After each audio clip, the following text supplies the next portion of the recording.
Hey guys, welcome back to the shop. So I finally got in my new set of lower anvils for the English wheel, and that means I can finally start fabricating these aluminum body panels for the car here.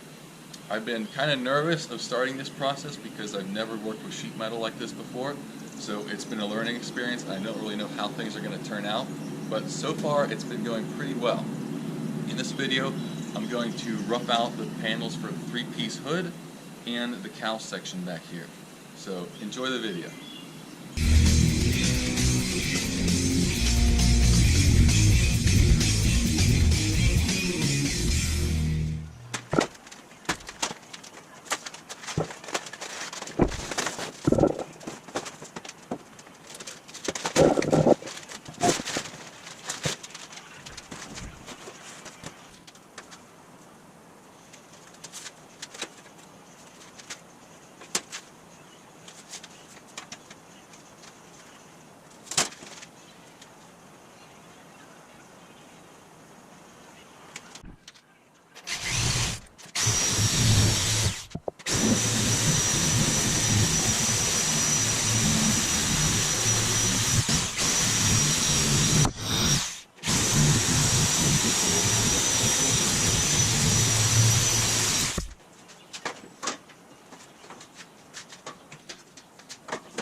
Alright, well, as you can tell, it almost looks like I know what I'm doing with this stuff. Like I said, this is my first time ever working with aluminum sheet metal like this, so I really had no idea how this whole process was going to go, and I didn't know if it was going to turn out well at all. But so far, it's been coming along very nicely. Most of the work is still in actually fitting these panels and welding them together, and then mounting them to a subframe. But as you can see, they've been roughing out very fast actually. This is all in about 3 days of work or so. And I think that part of the reason that this has been going so fast here at the beginning is because the only compound curve I've done so far is in this section right here, right above the steering wheel. As you can see, this is kind of has a slight bend this way as well as here. Everything else is just a single direction curve. And that's why you saw I had the rubber band around the English wheel. What that does is it only bends the metal perpendicular to the direction you're wheeling it. And that's helpful for things like the hood because I don't want that to have any arch to it. I just want it to nicely wrap around that wooden buck right there. So I was using that rubber band for almost all the panels here except for this right here.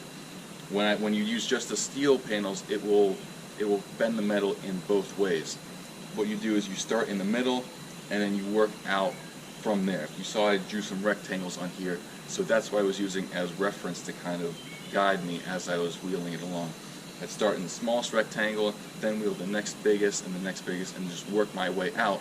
And what that does is it stretches the metal in the middle more than the outside, and it causes it to kind of bow out in the middle. And that's how you get those compound curves. I'm probably not going to rough out the whole body like this before mounting it down. I think what I'm going to do is I'm going to get this front section mostly fitted together, and then I'll mount this down to a subframe. I'll build a steel frame underneath these panels to actually mount this to. And then once I have the front all solid, then I can start moving to the back, because making that boat tail, that whole thing is one giant compound curve, and that's going to be a lot more work than these mostly flat panels up here. So anyways, that's where I am with this project right now. I'm super excited to finally start making these aluminum panels here. I hope you enjoy watching it. I know a lot of the stuff has kind of looked like the same thing. It's just been a rolling chassis forever, but hopefully now you can start to see what I envision this car looking like. Also, if you aren't aware, I do have an Instagram channel. It's called Macro Machines with 2 spaces in between. So if you want kind of an early update to what the next video is going to be like, give it a follow and you can see what I'm working on more in real time, because sometimes the videos take a few days to actually edit and then put out. So yeah, thanks for watching, and I'll see you next time.